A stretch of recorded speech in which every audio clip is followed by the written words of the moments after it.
Hi children, welcome back to my channel LK Star Maths Class. ഇന്ന് നമ്മൾ R.D. ശർമ്മയുടെ text ബുക്കിലുള്ള അതിനകത്തുള്ള trigonometry എന്നുള്ള ചാപ്റ്ററിലുള്ള കേസ് സ്റ്റഡി ക്വസ്റ്റ്യൻ ആണ് കേട്ടോ. അപ്പോൾ ടെക്സ്റ്റ് ബുക്ക് ഇതാണ്. സോ ഇതിൽ വരുന്ന കേസ് സ്റ്റഡി ക്വസ്റ്റ്യൻ ആണ് കണ്ടോ. R.D. Sharma MCQ in Mathematics for Class 10 ഇതാണ് കേട്ടോ. അപ്പോൾ ഇതിനകത്ത് എല്ലാം ഉണ്ട്. അപ്പോൾ അതിലെ ഇമ്പോർട്ടൻ്റ് ആയുള്ള ഒരു കേസ് സ്റ്റഡി ക്വസ്റ്റ്യൻ നമുക്കൊന്ന് നോക്കാം. So question idana ട്ടോ. In structural design, a structure is composed of triangles that are interconnecting. A truss is one of the major types of engineering structures and is especially used in design of bridges and buildings. Kando truss work. Then trusses are designed to support loads such as weight of people. A truss is exclusively made of long straight members connected by joining at the end of each member. So ഇതൊരു truss വർക്കാണ്. അതിനെക്കുറിച്ചുള്ളൊരു സമ്മാണ് നമുക്ക് തന്നിട്ടുള്ളത്. So ഇതിനെ related ചെയ്തിട്ടുണ്ട്. ഇതിനോട് ബന്ധപ്പെടുത്തിയുള്ള കുറച്ച് questions ഉണ്ട്. അത് നമുക്ക് ഓരോന്നായിട്ടൊന്ന് നോക്കാം. ഓക്കെ, അപ്പോൾ ഫസ്റ്റ് ക്വസ്റ്റ്യൻ ഇതാണ് ഇതിനെ റിലേറ്റഡ് ആയിട്ടുള്ള ഫസ്റ്റ് ക്വസ്റ്റ്യൻ. ഇവിടെ ഒരു പിക്ചറും നമുക്ക് തന്നിട്ടുണ്ട്. ഓക്കെ, ഇത് കണ്ടോ. In the about triangle what is the length of AC? ഇതാണ് നമ്മുടെ ഫസ്റ്റ് ക്വസ്റ്റ്യൻ എന്ന് പറയുക. സോ ഈ ഒരു പിക്ചറിനെ റിലേറ്റ് ചെയ്തുകൊണ്ടായിരിക്കും നമ്മളിതിൻ്റെ ആൻസർ കണ്ടെത്തുക. ഓക്കെ, ഇവിടെയും നോക്കിയാൽ നമ്മളിതിന് മുന്നേ ഒരു ക്വസ്റ്റ്യൻ അപ്ലോഡ് ചെയ്തു. സോ സെയിം പോലെ തന്നെയാണ് ഇവിടെയും നമുക്ക് കിട്ടാൻ പോകുന്നത് കേട്ടോ. അപ്പം ഇതിൽ എന്താണ്, ഇങ്ങനെ ഒരു റൈറ്റ് ട്രയാങ്കിൾ ഇവിടെ തന്നിട്ടുണ്ട്. അപ്പോൾ ഇവിടെ ഒരു 30 ഡിഗ്രി, ഇവിടെ ഒരു 4 ഫീറ്റ് കൊടുത്തിട്ടുണ്ട്. ഈ 30 ഡിഗ്രിയുടെ ഓപ്പോസിറ്റ് ആരാ വന്നിട്ടുള്ള AB ആണ്. ABക്ക് നമുക്ക് അവിടെ ഒരു എന്താ തന്നിട്ടുള്ള 4 ഫീറ്റ് നമുക്കവിടെ തന്നിട്ടുണ്ട്. ഓക്കെ, സോ ഫസ്റ്റ് ഇവിടെ ചിന്തിക്കേണ്ടത് എന്താ വെച്ചാൽ നമ്മുടെ എന്താണ് സൈൻ 30 ആണ് അല്ലേ. സൈൻ 30യുടെ ഓപ്പോസിറ്റ് 4 ഫീറ്റ് നമുക്കിവിടെ കിട്ടിയിട്ടുണ്ട്. സോ അതിൻ്റെ റിലേറ്റഡ് ആയിക്കൊണ്ടുള്ള നമ്മുടെ ട്രിഗ്നോമെട്രിക് റേഷ്യോ ഏതാണെന്നാണ് നമ്മുടെ തലയിൽ ആദ്യം വരേണ്ട ഒരു ചോദ്യം അല്ലേ.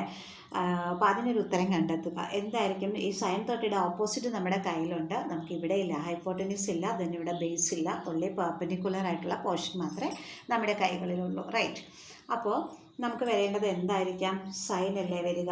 Sign theta equal to what? P/H, which means what? Sine theta means sine 30. Okay, theta ഏതൊരു ആംഗിളും ആവാം അല്ലേ. സോ സൈൻ എന്താണ് 30 ഈക്വൽ ടു ഇവിടെ എന്താ വരിക? പെർപെൻഡിക്കുലർ ബൈ H ആയിരിക്കും ഇവിടെ വരിക. റൈറ്റ്, അപ്പോൾ അങ്ങനെയാണെന്നുണ്ടെങ്കിൽ നമുക്കിവിടെ എന്ത് കൊടുക്കാം? സൈൻ തീറ്റയുടെ അവിടെ നമുക്ക് സൈൻ 30 നമുക്കിവിടെ കൊടുക്കാം. അപ്പോൾ പെർപെൻഡിക്കുലർ നമുക്കിവിടെ തന്നിട്ടുണ്ട്. P മീൻസ് ഇത് കേട്ടോ. ഓപ്പോസിറ്റ് സൈഡ് ബൈ ഹൈപ്പോട്ടന്യൂസ് എന്ന് പറയാം, അല്ലെങ്കിൽ എന്ത് പറയാം? പെർപെൻഡിക്കുലർ ബൈ ഹൈപ്പോട്ടന്യൂസ് എന്ന് പറയാം. സോ പെർപെൻഡിക്കുലർ നമുക്കിവിടെ 4 ഉണ്ട്. പിന്നെ H നമുക്കുണ്ടോ? ഇല്ല. സോ അതിന് പകരം നമുക്ക് എന്തെഴുതാം? AC എന്ന് എഴുതിക്കൂടെ? Hന് പകരം നമുക്കിവിടെ എന്താ ഉള്ളത്? AC എന്നുള്ളൊരു പേരാണുള്ളത്. സോ നമുക്കവിടെ എന്ത് കൊടുക്കാം? AC എന്ന് നമുക്ക് കൊടുക്കാം. ഇനി നമ്മൾ കൊടുക്കേണ്ടത് എന്താ വെച്ചാൽ നമ്മുടെ സൈൻ 30യുടെ വാല്യൂ എന്താണ്? സൈൻ 30യുടെ വാല്യൂ 1/2 ആണ്. ആ ടേബിൾ എല്ലാവരും നന്നായിട്ട് പഠിച്ചോളുക. Equal to 4/AC. ഇതുപോലെ നമുക്ക് എന്ത് ചെയ്തെടുക്കാം? ക്രോസ് ചെയ്തെടുക്കാം. സോ 1 × AC മീൻസ് എന്ത് തന്നെ വരും? AC equal to 4 2s are എത്രയാണ്? 8. കണ്ടോ, ക്രോസ് ചെയ്തെടുത്തപ്പോൾ നമുക്ക് ACയുടെ വാല്യൂ നമുക്കിവിടെ എത്ര കിട്ടിയത്? 8 നമുക്കിവിടെ കിട്ടി. ഓക്കെ ആണല്ലോ. അപ്പോൾ ഈ ക്വസ്റ്റ്യൻ്റെ ആൻസർ ഒക്കെ ഉണ്ടാവും. അപ്പോൾ ഇതിനകത്ത് ഓപ്ഷൻസ് കൊടുത്തിട്ടുണ്ട് കേട്ടോ. ഓപ്ഷൻസ് കൊടുത്തിട്ടുള്ളതിൽ നമ്മുടെ ഓപ്ഷൻസ് വന്നിട്ട് 5 ഫീറ്റ്, ദെൻ എന്താണ് 6 ഫീറ്റ്, 8 ഫീറ്റ്, അങ്ങനെ 3 ഞാനിപ്പോൾ പറയുന്നുള്ളൂ. ഒരെണ്ണം കൂടി ഉണ്ട്, അത് 8/√3 ആണ്. സോ നമ്മുടെ ആൻസർ എന്താണ് ഇവിടെ കിട്ടിയേക്കുന്നത്? 8 ഫീറ്റാണ് ആൻസർ. ഓക്കെ ആണല്ലോ അത്. സോ FT എന്ന് ഇട്ടുള്ളത് ഫീറ്റിന്. ഇനി നോക്കിയാൽ second question what is length of BC എന്നാണ് ഇവിടെ തന്നിട്ടുള്ളത്. ഈ BC ആണ് നമുക്ക് കണ്ടുപിടിക്കേണ്ടത്. BC എന്ന് പറഞ്ഞാൽ എന്താണ്? ബേസ് അല്ലെങ്കിൽ അഡ്ജസൻറ്റ് അല്ലേ. അഡ്ജസൻറ്റ് സൈഡാണ്. സോ നമ്മുടെ കയ്യിൽ ഇതുണ്ട്. BC ആണ് നമുക്ക് കണ്ടെത്തേണ്ടത്. ഫസ്റ്റിൽ നമുക്ക് എന്തായിരുന്നു? ട്രയാങ്കിൾ ഓഫ് AC ആയിരുന്നു നമുക്ക് കണ്ടെത്തേണ്ടത്. കണ്ടോ, ഇവിടെ പറഞ്ഞ എന്താണ്? AC ആണ്. സോറി, ട്രയാങ്കിൾ അല്ല, length of AC. So AC കണ്ടെത്താൻ പറഞ്ഞുകൊണ്ടാണ് നമ്മളിതിനെ റിലേറ്റഡ് ആയിക്കൊണ്ട് ഹൈപ്പോട്ടന്യൂസ് ഏതിൽ വരും? നമ്മുടെ സൈഡിലാണ് വരുന്നതെന്ന് കണ്ടെത്തി. പക്ഷേ ഇവിടെ വന്നപ്പോൾ എന്താണെന്ന് നോക്കിയേ, what is length of BC എന്നാണ്. സോ നമുക്ക് അഡ്ജസൻറ്റ് സൈഡാണ് ഇവിടെ കണ്ടെത്തേണ്ടത്. നമ്മുടെ കയ്യിൽ ആരുണ്ട്? പെർപെൻഡിക്കുലർ ഉണ്ട്. So perpendicular by adjacent side or opposite side by adjacent side വരുന്നത് ഏത് റേഷ്യോയിലാണ്? ഫസ്റ്റ് ഓഫ് ഓൾ തിങ്ക് ചെയ്യുക. എന്തിലാണ്? നമ്മുടെ ടാനിലല്ലേ. ടാൻ ഈക്വൽ ടു ആണ് ടാൻ തീറ്റ അല്ലേ. ടാൻ തീറ്റ ഈക്വൽ ടു ആണ് എന്ത് വരിക? P/H ബി എന്ന് വരിക. പി എന്ന് പറഞ്ഞാൽ എന്താണ്? പെർപെൻഡിക്കുലർ. ബി എന്ന് പറഞ്ഞാൽ ഏതാണ്? ബേസ്. ഓർ നമുക്ക് എന്ത് പറയാം? Opposite side by adjacent side. കേട്ടോ. അപ്പോൾ ഇതെന്താണിത്? പി എന്ന് പറയുന്നാൽ ഓപ്പോസിറ്റ് സൈഡാണ്. ഈ ബീസ് എന്ന് പറഞ്ഞാൽ എന്താണ്? അഡ്ജസൻറ്റ്. കണ്ടോ, തൊട്ടടുത്ത വശം. ഈ 30 എന്നുള്ള ആംഗിളിൻ്റെ തൊട്ടടുത്ത വശമാണ്. So that is called what? Adjacent side. മനസ്സിലായില്ലേ? സോ പി ബൈ ബി ആണ് അതിൻ്റെ കിട്ടുക. സോ നമുക്കിവിടെ എന്ത് കൊടുക്കാം? tan 30. ഈ tan 30 ഈക്വൽ ടു നമുക്ക് എന്ത് പറയാം? പെർപെൻഡിക്കുലർ ബൈ അഡ്ജസൻറ്റ് സൈഡാണ്. സോ അവിടെ നമുക്ക് എന്ത് കൊടുക്കാം? tan 30 പെർപെൻഡിക്കുലർ എന്ന് പറഞ്ഞാൽ എത്രയാണ് അവിടെ തന്നിട്ടുള്ളത്? കണ്ടോ, ഈ പോർഷനാണ് പെർപെൻഡിക്കുലർ 90 ഡിഗ്രിയുടെ അവിടെ നിന്ന് ഇങ്ങനെ നേരെ നിൽക്കുന്നത് അല്ലേ. So 4/BC. ഈ ബി സി ആണ് നമുക്ക് കണ്ടെത്തേണ്ടത്. ഇനി നമ്മൾ എന്ത് ചെയ്യണം? tan 30യുടെ വാല്യൂ ഇൻപുട്ട് ചെയ്ത് കൊടുക്കുക അല്ലേ. tan 30 എന്ന് പറഞ്ഞാൽ എന്താണ്? 1/√3 റൈറ്റ് ഈക്വൽ ടു 4/BC. ഇതും ഒന്ന് ക്രോസ് ചെയ്ത് എന്തായിരിക്കും നമുക്ക് കിട്ടുക? ആൻസർ കണ്ടോ, 1 × BC എന്ത് കിട്ടും? BC equal to 4 × √3. ക്രോസ് ചെയ്യും മീൻസ് ഇത് രണ്ടും കൂടെ മൾട്ടിപ്ലൈ ചെയ്യുക കേട്ടോ. സോ 4 × √3 എന്താണ്? 4√3. അപ്പോൾ നമുക്ക് ആൻസർ എന്താ കിട്ടിയത്? ബി സിയുടെ ആണ്. കണ്ടോ, ക്വസ്റ്റ്യൻ എന്താ വന്നിട്ട് പറഞ്ഞേ?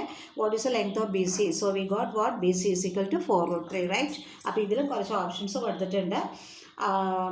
അതിൽ എന്താണ്? 4√3 ഫീറ്റ് ഒരെണ്ണം കൊടുത്തിട്ടുണ്ട്, 8 ഫീറ്റ് ഒരെണ്ണം കൊടുത്തിട്ടുണ്ട് ഓപ്ഷൻ, ദെൻ 8√3 ഫീറ്റ് കൊടുത്തിട്ടുണ്ട്. സോ നമ്മുടെ ആൻസർ എന്തായിരിക്കും? 4√3 ആയിരിക്കും അതിൻ്റെ answer right. Okay, so let us move on to third one. If sin A equal to sin C, what will be the length of BC? കണ്ടോ, sin Aയും sin Cയും രണ്ടും എന്താണെന്നാണ് പറഞ്ഞിരിക്കുന്നത് ഇവിടെ? ഈക്വൽ ആണെന്ന് പറഞ്ഞു. അങ്ങനെയാണെങ്കിൽ നമുക്ക് എന്ത് ചെയ്യണം? What will be the length of BC? നമുക്ക് ഇവിടെ കണ്ടെത്തേണ്ടത് എന്താണ്? BC ആണ്. ഏത് കേസിലാണ്? നമ്മളിവിടെ ഇപ്പോൾ ഒരെണ്ണം കണ്ടെത്തി, പക്ഷേ ഇവിടെ പറഞ്ഞിരിക്കുന്നത് എന്താണ്? sin A equal to sin C ആണ് ഇപ്പോൾ പറഞ്ഞിട്ടുള്ളത്. ഓക്കെ, അപ്പോൾ നമ്മൾക്ക് അത് തന്നെ എടുത്തൊന്ന് എഴുതാം. ഈ sin A എന്ന് പറഞ്ഞാൽ എന്താണ് വരിക എന്ന് നമ്മൾക്കറിയാം. എന്തായിരിക്കും വരിക? ഓപ്പോസിറ്റ് സൈഡ് ബൈ ഹൈപ്പോട്ടന്യൂസ് ആണ്. sin A means what? ഈ പടം ഒരു മിനിറ്റ് കേട്ടോ, ഇതിൽ ഒരു കാര്യം കൂടെ പറയാനുണ്ട്. ഇപ്പോൾ ഇത് tan എന്നുള്ള ഒരു റേഷ്യോ വെച്ചിട്ടാണ് നമ്മൾ ചെയ്തത്. ഇതിൽ തന്നെ നമ്മൾക്ക് എന്തും കൂടിയിട്ട് ചെയ്യാനായിട്ട് സാധിക്കും? കോസ് കൊണ്ട് നമുക്ക് ചെയ്യാൻ സാധിക്കും അല്ലേ. കോസ് എന്ന് പറഞ്ഞാൽ എന്തായിരിക്കും വരിക? കോസ് തീറ്റ എന്ന് പറഞ്ഞാൽ നമുക്കറിയാം എന്താണ്? B/H ആണ്. അപ്പോൾ നമുക്ക് cos 30 എന്ന് കൊടുത്താലോ? ഇവിടെ cos 30 എവിടെ നിന്നാണ് കിട്ടിയത്? അതായത് cos 30. So cos 30 is equal to base എന്ന് പറയുന്ന ആരാണ്? BC ആണ്. ബേസ് ബൈ ഹൈപ്പോട്ടന്യൂസ് നമുക്ക് ഓൾറെഡി കിട്ടി. ഈ പ്രോബ്ലത്തിൽ നമ്മൾ കണ്ടെത്തി ഹൈപ്പോട്ടന്യൂസ്. കണ്ടോ, സോ ആ വാല്യൂ ഇവിടെ കൊടുത്താൽ പോരെ? 8 കിട്ടി. ഇനി cos 30 എന്ന് പറഞ്ഞാൽ ആരാണ്? √3/2 ആണ്. അപ്പം ഇവിടെ BC/8. ഇതും ഒന്ന് ക്രോസ് ചെയ്ത് നോക്കിയേ. അതല്ലെങ്കിൽ അതല്ലെങ്കിൽ ഇത് 2 1 ടൈം പോകും, ഇവിടെ 4 പോകും. ഒന്ന് ക്രോസ് ചെയ്ത് നോക്കിയാൽ നമുക്ക് 1 × BC ഈസ് ഈക്വൽ ടു എന്ത് കിട്ടി? 4√3. ഇനി അതല്ലെങ്കിൽ നിങ്ങൾ ഇതിനെ തന്നെ ഡയറക്റ്റായിട്ട് ക്രോസ് ചെയ്ത് നോക്കിയാൽ എന്ത് തന്നെ കിട്ടുള്ളൂ? ആൻസർ 4√3 തന്നെ കിട്ടുള്ളൂ. സോ ഇത് ചെയ്താലും 4√3 ചെയ്യും, 4√3 കിട്ടും. ഇവിടെ ചെയ്താലും 4√3 കിട്ടും. അതായത് tan തീറ്റ എടുത്ത് വെച്ച് ചെയ്താലും cos തീറ്റ എടുത്ത് വെച്ച് ചെയ്താലും നമുക്ക് എന്താ കിട്ടുക? സെയിം ആൻസർ തന്നെയായിരിക്കും കിട്ടുക. സോ നിങ്ങൾക്ക് ഇഷ്ടമുള്ള മെത്തേഡിൽ ചെയ്യാം കേട്ടോ. ഇത് ഓറിട്ടിട്ട് ഇവിടെ എഴുതിയേക്കാം. ഓക്കെ, സോ ഏത് മെത്തേഡ് വേണമെങ്കിലും നിങ്ങൾക്ക് യൂസ് ചെയ്തുകൊണ്ട് ചെയ്യാം, ടാനോ കോസോ. പക്ഷേ റിലേഷൻ അവിടെ വന്നിരിക്കണം. ഏതൊക്കെയാണ് നമുക്ക് കണ്ടെത്തേണ്ട ബേസാണ്. സോ ബേസായിട്ട് റിലേറ്റ് ചെയ്തിട്ടുള്ള ഏതെങ്കിലും വേണം, അതിൻ്റെ ഒരു വശം ഉണ്ടാവുകയും വേണം. സോ ഫസ്റ്റ് ക്വസ്റ്റിനായിട്ട് റിലേറ്റ് ചെയ്താൽ നമ്മൾ ഹൈപ്പോട്ടന്യൂസ് അവിടെ കണ്ടെത്തിയോണ്ട് നമുക്കിവിടെ ഇത് അപ്ലൈ ചെയ്തെടുക്കാനായിട്ട് സാധിക്കും. ഓക്കെ, ദെൻ ഇത് കേട്ടോ. അപ്പോൾ ആദ്യം ഞാൻ ഇൻട്രൊഡ്യൂസ് ചെയ്തിട്ടുണ്ട്. സോ sin A എന്ന് പറഞ്ഞാൽ നമുക്കറിയാം എന്താണെന്ന്. ഇവിടെ നോക്കുക, ഇതാണ് ഇപ്പോഴത്തെ sin A. ഇവിടെയാണ് A. ആ പിക്ചറിൽ ടെക്സ്റ്റ് ബുക്കിൽ തന്നിരിക്കുന്ന പിക്ചറിൽ A എന്ന് കിടക്കുന്നത് ഇവിടെയാണ്. സോ ഇതിൻ്റെ ഓപ്പോസിറ്റ് സൈഡ് എന്ന് പറയുന്ന ആൾ ഇവിടെയുണ്ട്. ആരാണത്? BC ആണ്. ദെൻ ഓപ്പോസിറ്റ് സൈഡ് ബൈ ഹൈപ്പോട്ടന്യൂസിന് മാറ്റമുണ്ടോ? ഇല്ല അല്ലേ. അത് ഒന്നും കൂടി പറയാം. ഇവിടെയാണ് A തന്നിട്ടുള്ളത്. ഇവിടെ നമുക്ക് ഓൾറെഡി തന്നിട്ടുള്ള 30 അവിടെയുണ്ട്. ഇവിടെ B ആണ്, ഇവിടെ C ആണ്. സോ sin A എന്നാണ് നമ്മളോട് പറഞ്ഞിട്ടുള്ളത്. sin Aയുടെ ഓപ്പോസിറ്റ് എന്ന് പറഞ്ഞാൽ ആൾ ആരാണ്? BC. So opposite side by hypotenuse ആണ് വരിക അല്ലേ. ഹൈപ്പോട്ടന്യൂസ് എന്ന് പറയുമ്പോൾ എന്ത് കിട്ടിയ അവിടെ? AC ആണ്. AC നമ്മുടെ കയ്യിലുണ്ട് അല്ലേ. Equal to sin C. sin C എന്ന് പറഞ്ഞാലോ ഇവിടെ ഒരു 4 ഫീറ്റൊക്കെ നമുക്കിവിടെ തന്നിട്ടുള്ളതാണ്. അപ്പം അവിടെയും എന്ത് തന്നെ വരിക? ഇതിൻ്റെ ഓപ്പോസിറ്റ് സൈഡ് എന്ന് പറയുന്നത് ആൾ ആരാണ്? AB ആണ് അല്ലേ. അപ്പോൾ അതിൻ്റെ ഹൈപ്പോട്ടന്യൂസ് എന്ന് പറഞ്ഞാൽ എന്താണ്? AC ആണ്. കണ്ടോ. സോ സൈൻ സി, ഇപ്പം നമ്മൾ സി എ വെച്ചുകൊണ്ടാണ് നമ്മൾ നോക്കിയത്. ഓപ്പോസിറ്റ് സൈഡ് എന്ന് പറയുന്നത് എ ബി വരും. ഈ സൈൻ സിയുടെ ഹൈപ്പോട്ടന്യൂസ് എന്ന് പറഞ്ഞാൽ അതിന് മാറ്റമൊന്നുമില്ല, അത് തന്നെയാണ്. ഇവിടെ ഇത് രണ്ടും ഒന്ന് വെട്ടിക്കളഞ്ഞ് നമുക്ക് എന്തായിരിക്കും കിട്ടുന്നത്? B C equal to A B എന്ന് നമുക്ക് കിട്ടും. ഇതിൽ നിന്ന് നിങ്ങൾക്ക് എന്ത് മനസ്സിലാക്കാം? ഓൾറെഡി നമുക്ക് എ ബി അവർ തന്നിട്ടുണ്ട്, എന്താണ്? 4 ഫീറ്റ് ആണ്. അങ്ങനെയാണെങ്കിൽ ബി സി എന്തായിരിക്കും? 4 ഫീറ്റ് തന്നെ ആവില്ലേ? കണ്ടോ, B C equal to A B എന്ന് പറഞ്ഞതുകൊണ്ട് എ ബി എന്താണ്? 4 ആണ്, 4 ഫീറ്റ് ആണ്. സോ ബി സിയും എന്ത് തന്നെയായിരിക്കും? ഇത് തുല്യമാണെങ്കിൽ 4 ഫീറ്റ് തന്നെയായിരിക്കും. സോ ആൻസർ എന്താണ്? ഇതായിരിക്കും ആൻസർ വരിക കേട്ടോ. 4 ഫീറ്റ് ആണ് ആൻസർ വരിക. അതിലും കുറച്ച് ഓപ്ഷൻസ് ഇവിടെ കൊടുത്തിട്ടുണ്ട്. 2 ഫീറ്റ് കൊടുത്തിട്ടുണ്ട്, 4 ഫീറ്റ് കൊടുത്തിട്ടുണ്ട്, 8 ഫീറ്റ് കൊടുത്തിട്ടുണ്ട്. സോ നമ്മുടെ ആൻസർ ഇതായിരിക്കും. മനസ്സിലായല്ലോ അല്ലേ? നന്നായിട്ട്. ഓക്കെ.